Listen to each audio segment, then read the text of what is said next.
Hello, my dear student. Myself Saurav Srivastava started going to teach you economics. Today is the last day of chapter 1 in economics.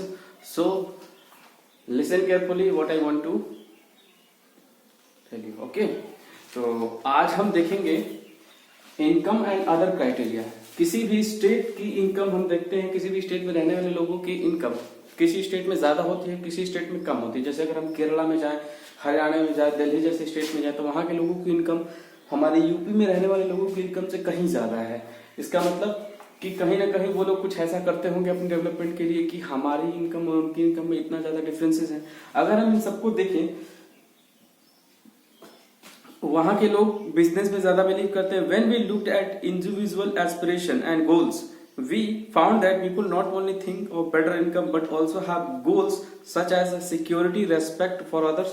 ये सारी कुछ चाहते हैं। मतलब लोग सिर्फ इनकम नहीं चाहते, सिक्योरिटी चाहते हैं, रेस्पेक्ट चाहते हैं, ये सारा कुछ ही उन्हें चाहिए। It means what does the first column of table show that in Kerala out of 1000 children born 12 died before completing 1 year of age, but in Haryana the proportion of children dying within 1 year of birth। अगर हम birth rate को देखें यानी कि infant mortality rate, तो हरियाणा में हमने देखा, ये केरला में हमने देखा कि हर 1000 बच्चे पे 12 बच्चे जो हैं वो 1 साल कंप्लीट करने से पहले ही मर जाते हैं। इसका मतलब है कि कहीं ना कहीं वहां पे हॉस्पिटल की जो व्यवस्था है वो उतनी सही नहीं है जितनी कि दूसरे देशों में है। दूसरे स्टेट की तो और भी हालत खराब है।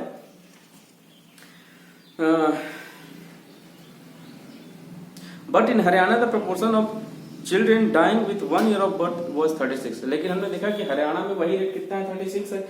इसका मतलब कि हरियाणा में लोगों की पर कैपिटा इनकम तो ज्यादा है, लेकिन वहां पे हॉस्पिटल की फैसिलिटी है, ये हम कह सकते हैं कि गवर्नमेंट सेक्टर जो है वो प्रॉपर तरीके से काम नहीं कर रहा है। जब गवर्नमेंट सेक्टर प्रॉपर तरीके से काम नहीं करेगा तो फिर हमारी इनकम ज्यादा होने के बावजूद भी हॉस्पिटल की फैसिलिटी का ज्यादा नहीं होगी तो बच्चे पर 1000 ज्यादा मरेंगे 1 year के कंप्लीट। तो ये एक बैड न्यूज है। सो ऑन अदर हैंड, दूसरे शब्द में हम कह रहे कि द पर capita income of Haryana is more than the Kerala.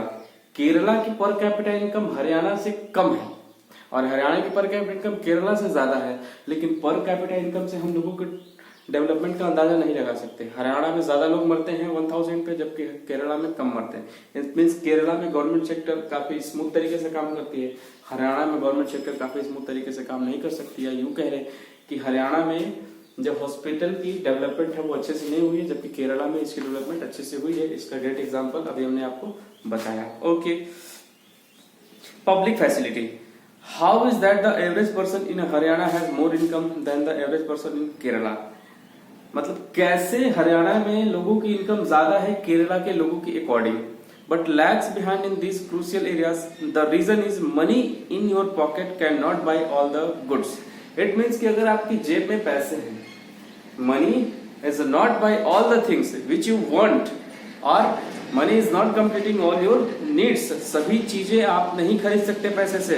And services that you may need to live well, और अच्छे से रहने के जो सर्विस आपको चाहिए उस सर्विस को आप पैसे से नहीं खरीद सकते। इसके लिए चाहिए क्या हमें कि सेक्टर जो है वो अच्छे से काम करे। So income by itself is not a completely adequate indicator of material good and service that citizens are able to use। It means सिर्फ पैसे होने से हम अपने आप को डेवलप मान ले, ये जरूरी नहीं। लोगों की सोच और लोग कितना डेवलपमेंट चाहते हैं गवर्नमेंट सेक्टर से, प्राइवेट सेक्टर में लोग कितना गवर्नमेंट का साथ देना चाहते हैं, ये सारी चीजें भी डेवलपमेंट की कहीं ना कहीं इफेक्ट डालती हैं। For example, normally your money can not buy your population free environment, ensure that you get unadulterated medicines. It means आप पैसे से गुड इन्वायरमेंट नहीं खरीद सकते, आप पैसे से अच्छी हवा नहीं खरीद सकते, आप पैसे से अच्छे सड़क नहीं खरीद सकते, आप पैसे से अच्छे हॉस्पिटल नहीं खरीद सकते। इसका मतलब सिर्फ पर कैपिटा इनकम ज्यादा होने से हम अपने आप को डेवलप मान लें, ये जरूरी नहीं है। सो आगे चलते हैं। Unless you can afford to shift to a community that already has all these things, money may also not be able to protect you from infectious disease unless the whole of your community takes preventive steps। It means पैसे से आप अगर किसी को कोई बीमारी हो जाती है तो बहुत ज्यादा पैसा है, जैसे अमेरिका के पास इस समय बहुत ज्यादा पैसा है, कोरोना से वो बहुत ज्यादा त्रस्त है, तो क्या पैसा होने के बावजूद वो कोरोना बीमारी को हटा देगा? जी नहीं, ऐसी कोई बात नहीं है। स्पेन के पास बहुत पैसे थे, इटली के पास बहुत पैसे थे, लेकिन कोरोना ने उनकी जान ली, बहुत ज्यादा नुकसान हुआ। तो हमारी सोच भी हमारे डेवलपमेंट को कहीं ना कहीं और आगे ले जाती है कि हम कितना सोचते हैं, हम अपने आप को कितना प्रोटेक्ट करते हैं, हम एनवायरमेंट के बारे में कितना सोचते हैं। तो हमारी कंट्री ने कहीं ना कहीं उस बारे में सोचा है, दूसरी कंट्रियों ने एनवायरमेंट के बारे में नहीं सोचा, सिर्फ डेवलपमेंट के बारे में। तो डेवलपमेंट का मतलब ऐसे डेवलपमेंट जो उनकी लाइफस्टाइल को अच्छा बना दे, बिना एनवायरमेंट का ध्यान रखे। हमने एनवायरमेंट को भी ध्यान रखा, अपने आप को भी डेवलप किया। हम चाहते तो आज बहुत सारी देशों को टक्कर दे सकते थे, लेकिन हमारी सोच वो नहीं कि हम पर्यावरण को नुकसान पहुंचा के या एनवायरमेंट को नुकसान पहुंचा के अपने आप को डेवलप करें। तो ये सोच हमारे देश की जितने भी रिप्रेजेंटेटिव हुए उनका नहीं है। The problem does not and with infant mortality rate. Problem सिर्फ इन्फेंट मोर्टिलिटी रेट पे खत्म नहीं होता कि बच्चों के जन्म को हमने दिखा दिया कि यहाँ बच्चे ज्यादा मर रहे हैं, यहाँ बच्चे कम मर रहे हैं, यहाँ पे हमारा डिस्कशन खत्म। जी नहीं। The last column of table 1.4 shown around half of the children aged 14 to 15 in Bihar are not attending school beyond class 8. ऐसा रिपोर्ट आया है इंडियन गवर्नमेंट के अकॉर्डिंग कि बिहार में 14 से 15 साल के ऐसे बहुत सारे बच्चे हैं जो क्लास 8 तक की क्लास में पढ़ नहीं पाते। मतलब 8 में जाने से 8th क्लास में जाने से पहले ही वो स्कूल छोड़ देते हैं। This means that if you went to school in Bihar nearly half in your elementary classes would be missing. इसका मतलब कि जैसे ही आप 8th क्लास में जाते हैं या नीचे ही आप बिहार में वो बच्चे स्कूल को छोड़ देते हैं। इट मीन्स बिहार में एजुकेशन की हालत बहुत बुरी है। Those who could have been in school are not there. जो स्कूल जाते भी हैं तो वहां पढ़ाई अच्छी नहीं होती। If this had happened to you, यदि ये सब आपके साथ होता, you would not be able to read what you are reading now. तो आप वो नहीं पढ़ पाते जो आज पढ़ रहे हैं। इसका मतलब कि जैसे आजकल ऑनलाइन पढ़ाई हो रही है, तो ऑनलाइन पढ़ाई हो रही है का मतलब हमारे साथ कौन कौन है? टेक्नोलॉजी है, वो सारे टीचर जो ऑनलाइन पढ़ाने में सक्षम है, यानी कि एबल है।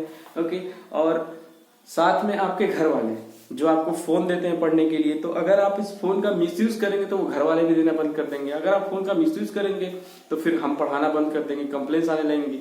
तो हम हर एक चीज का यूज करें, लेकिन उसको अपने आप को डेवलप करने के लिए करें, सोसाइटी को डेवलप करने के लिए। अगर हम गलत तरीके से उसका यूज करेंगे तो फिर कहीं ना कहीं चीजें अच्छी तरह से भी यूज की जा सकती हैं और चीजें खराब तरह से भी यूज कर सकती हैं। जैसे ड्रग हम यूज करते हैं तो हम दवा के रूप में लेते हैं तो हमारी बीमारी सही हो जाती है, लेकिन अगर हमसे हम नशे के रूप में लेंगे तो हम ऊपर भी पहुंच सकते हैं। तो इस बात का आप ध्यान रखेंगे। Okay, actually for many of the important things in life, the best way, also the cheapest way, it is provided these goods and services collectively. इसका मतलब अगर हम हर एक अच्छी चीज जिससे इंसान अपने आप को डेवलप कर सकता है, मेनली दो चीजें, पहला एजुकेशन और दूसरा हेल्थ सेक्टर। इन दो चीजों को अगर हम डेवलप कर देंगे तो कहीं ना कहीं सोसाइटी में हम मान सकते हैं कि हमारी 90% डेवलपमेंट हो चुकी है। क्यों? बच्चे मरेंगे नहीं, तो अब बच्चे अगर मरेंगे नहीं, उनको अच्छे से स्कूल में भेज के पढ़ाएंगे तो सारी चीजें पढ़ाई के बाद ही डेवलप होती है। पहले इंसान पढ़ा लिखा नहीं था तो ज्यादा डेवलप नहीं था, आज इंसान पढ़ा लिखा है तो इतना डेवलप हो गया है कि इन्वायरमेंट से ही खेल रहा है। तो ये सारी चीजें हैं जो कहीं ना कहीं हमें पीछे ले जाती हैं। Okay, now come to the next page. Kerala has low infant mortality rate because it has adequate provision of basic health and educational facilities। यह है कि केरला में इन्फेंट मोर्टेलिटी रेट कम है। क्यों है? क्योंकि वहाँ की गवर्नमेंट और बेसिक हेल्थ और एजुकेशन फैसिलिटी किसी भी स्टेट से अच्छी है, इसलिए वहां पे इन्फेंट मोर्टेलिटी कम है। लोग जागरूक हैं कि एक बच्चा जो है अगर जन्म लेता है तो उसे किस किस चीज की जरूरत पड़ती है, उसे कितना हमें पढ़ाना, ये सारी चीजें वो जानते हैं या उनको सिखाया गया है या उन्हें ट्रेन किया गया है, इसलिए यहाँ पे इन्फेंट मोर्टेलिटी रेट कम है। सिमिलरली इन सम स्टेट, कुछ स्टेट में पब्लिक डिस्ट्रीब्यूशन सिस्टम पीडीएस, हम क्लास 9 में इसको डिस्कस कर चुके हैं। हेल्थ पीडीएस जो है वो अच्छे से वर्क करता है ताकि लोगों को जो न्यूट्रिशन है वो मिल सके और कोई भी भूखा ना सोए। Health and nutrition status of people of such state is certainly likely to be better. और जिस स्टेट में पीडीएस यानी पब्लिक डिस्ट्रीब्यूशन सिस्टम बेटर है, वहां पे दूसरे स्टेट के बजाय लोग अच्छे से खाते हैं पीते हैं, वहां की हेल्थ अच्छी है लोगों की। ये सारी चीजें देखी जा सकती हैं। अब आइए जान लेते हैं ह्यूमन डेवलपमेंट रिपोर्ट क्या होता है। ह्यूमन डेवलपमेंट रिपोर्ट क्या होती है? One, it is realise that even though the level of income is important. कुछ लोगों को ऐसा लगा कि अगर लोगों की इनकम अच्छी है तो वो ज्यादा डेवलप है, लोगों की इनकम कम है तो वो कम डेवलप है, लेकिन ऐसा बिल्कुल भी नहीं है। Okay, yet it is an इनएडिक्वेट measure of the level of development. इससे सिर्फ हमारी डेवलपमेंट का एक लेवल पूरा होता है इनकम से, हम इनकम को ही पूरा डेवलपमेंट मान लें, ये जरूर ये पैरामीटर सही डेवलपमेंट का नहीं है। उससे हमारे सिर्फ एक लेवल कंप्लीट होती है, एक बस कंप्लीट होती है। Okay, we begin to think of other criteria, हमें दूसरे वे में भी सोचना होगा। There could be a long list of such criterion but then it would not be so useful. What we need is a small number of the most important thing. हमें छोटी छोटी चीजों की किस किस चीज की जरूरत है जो बहुत इंपॉर्टेंट है हमारे लाइफ में, तो हम कह सकते हैं एजुकेशन की जरूरत है, हम कह सकते हैं सड़कों की जरूरत है, हम कह सकते हैं हमें बेटर स्कूल चाहिए, हम कह सकते हैं कि हमें बेटर पानी चाहिए। ये सारी चीजें सिर्फ पैसे से सब कुछ नहीं होता। Health and education indicators such as the ones we used in comparison of Kerala and Haryana are among them। Kerala और हरियाणा, तो केरला में एजुकेशन फैसिलिटी अच्छी है तो काफी सारी चीजों को आसानी से डेवलप किया जा सकता है। यानी कि सबसे पहले जरूरत है डेवलपमेंट के लिए लोगों को एजुकेट करना। अगर लोग एजुकेट हो जाएंगे और आप जो भी कहेंगे उसको लोग जल्दी समझ जाएंगे। अगर लोग एजुकेट नहीं रहेंगे तो फिर कोई भी चीज हम समझाएंगे तो उनको बात समझ में नहीं आएगी। इसका मतलब कि सबसे पहले लोगों को एजुकेट करना जरूरी है। ओवर द पास्ट डिकेड, पुराने समय में देखा गया कि डेवलपमेंट बहुत धीरे धीरे हुई है, और लास्ट 200 या 300 ईयर में हम देखें तो लोग जैसे जैसे एजुकेट होते गए वैसे वैसे डेवलपमेंट की प्रोसेस तेज होती गई। और बाकी सारे देखें तो 1700 सालों में डेवलपमेंट का प्रोसेस बहुत धीरे हुआ। इसका मतलब पहले के लोग एजुकेट नहीं थे तो डेवलपमेंट की प्रोसेस बहुत धीरे चली। लोग एजुकेट होते गए, डेवलपमेंट की प्रोसेस काफी तेज चली। और हम देख सकते हैं कि आने वाले 2050-60 में कंडीशंस क्या होंगी। कंडीशंस बहुत अच्छी भी हो सकती है, बहुत बुरी भी हो सकती है। तो आप थोड़ा रेडी रहिए क्योंकि 2050 तक तो आपको रहना ही है, हम भले ही ऊपर चले जाएं। ठीक है, okay. Human development report published by UNDP. Human development report UNDP के द्वारा पब्लिश किया जाता है। तो आपसे पूछा जा सकता है कि who publish human development report, तो आपका आंसर होगा यूएनडीपी। UNDP, okay.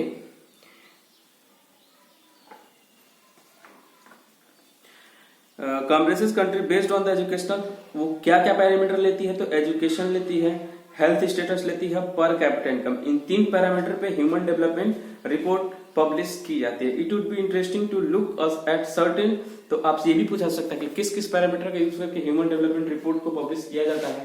तो 2-3 पैरामीटर्स हैं, पहला हेल्थ, दूसरा एजुकेशन और तीसरा पर capita income. Okay, last time human development report 2016 पेश की गई थी। 2015 की रिपोर्ट है जिसमें बताया गया था कि श्रीलंका की पर कैपिटा इनकम सबसे ज्यादा है, इंडिया की उसके बाद है सेकंड नंबर पे, म्यांमार का तीसरे नंबर पे है, चौथे नंबर पे पाकिस्तान, उसके बाद नेपाल, उसके बाद बांग्लादेश। यानी कि एशियन ह्यूमन डेवलपमेंट रिपोर्ट है।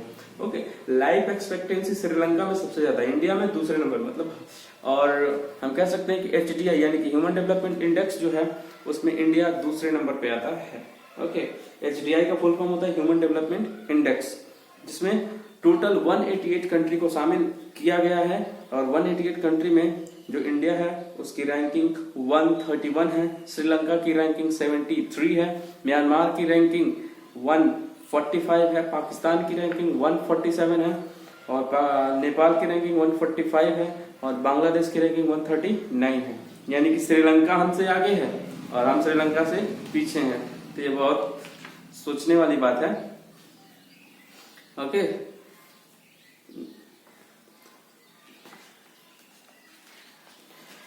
इस चैप्टर की समरी और साथ में इस चैप्टर के क्वेश्चन आंसर वो सारे आप पढ़ लेंगे। अगली क्लास में हम लोग डिस्कस करेंगे पॉलिटी के बारे में। पॉलिटी का फर्स्ट चैप्टर हम लोग लेंगे, और हिस्ट्री तो पढ़ाया जाएगा जब स्कूल खुलेगा तभी पढ़ाया जाएगा। हिस्ट्री ऐसे ऑनलाइन क्लास में संभव नहीं है पढ़ाना, क्योंकि हिस्ट्री का सिलेबस बहुत वास्ट है, बहुत टेढ़ा है, तो उसे हम ऑनलाइन क्लास में नहीं पढ़ेंगे बल्कि ऑफलाइन क्लास में पढ़ेंगे। आइए आज क्लास की समरी देख लेते हैं। Besides infant mortality rate IMR, number of children that die before the age of 1 year as proportion of 1000 new children birth in that particular area. मतलब किसी एरिया में 1000 पे जितने बच्चे 1 साल से कम उम्र में मर जाते हैं तो उस रेट को हम क्या कहते हैं, इन्फेंट मोर्टेलिटी रेट कहते हैं। Literacy rate proportion rate population in a in the 7 okay. यानी लिटरेसी रेट कि जितने लोग पढ़े लिखे हैं उसको लिटरेसी रेट कहते हैं। सिंपल सा भाषा में इसको समझ लीजिए। Net attendance ratio, total number of the children in age grounded 6 to 10 attending school, ऐसे सारे बच्चे जो 6 से 10 साल के होते हैं और वो स्कूल जाते हैं उनको हम क्या कहते हैं, net attendance ratio. Proper functioning of public distribution system, अगर किसी स्टेट में पीडीएस यानी कि पब्लिक डिस्ट्रीब्यूशन सिस्टम बहुत अच्छे से काम कर रहा है तो वहां के लोगों की हेल्थ फैसिलिटी और लाइफ एक्सपेक्टेंसी दूसरे स्टेट से कहीं ज्यादा अच्छी होगी। बीएमआई यानी कि बॉडी मास इंडेक्स, जिसमें दो चीजों को तय किया जाता है, वेट और हाइट। वेट और हाइट मतलब हाइट के अकॉर्डिंग वेट रहना चाहिए। ऐसा नहीं कि हम बहुत ज्यादा लंबे हैं और हमारा वेट ही नहीं उतना, तो फिर वो दिक्कत कर सकता है। Human development index publish by UNDP, okay, इसको शॉर्ट फॉर्म में एचडीआई कहते हैं, bye Pakistani economist Mehboob ul Haq with Amartya Sen. मतलब पाकिस्तानी इकोनॉमिस्ट महबूब उल हक और अमर्त्य सेन ने मिलकर के यूएनडीपी की शुरुआत की थी। कंपोजिट एक्सपेक्टेंसी क्या क्या है, तो कंपोजिट एक्सपेक्टेंसी यानी कि लाइफ एक्सपेक्टेंसी, एजुकेशन और पर कैपिटा, इन 30 पैरामीटर्स को यूएनडीपी की रिपोर्ट में शामिल किया गया है। 2010 में इनइक्वालिटी का मतलब होता है असमानता, adjust human development index IHDI, long and healthy life expectancy at birth, education index, mean years of schooling and expected years of schooling. इसका मतलब कि कितने समय तक एक बच्चा स्कूल में रहता है। बिहार की कंडीशन अभी हमने आपको बताई, केरला में 97 से 98% लोग पढ़े लिखे हैं, जबकि यूपी और बिहार की हालत सबसे खराब है। ओके, होमवर्क आपका रहेगा, write a complete summary of the chapter and also complete questions answer. तो thank you so much for today. आप नोट्स को कंप्लीट करके आएंगे।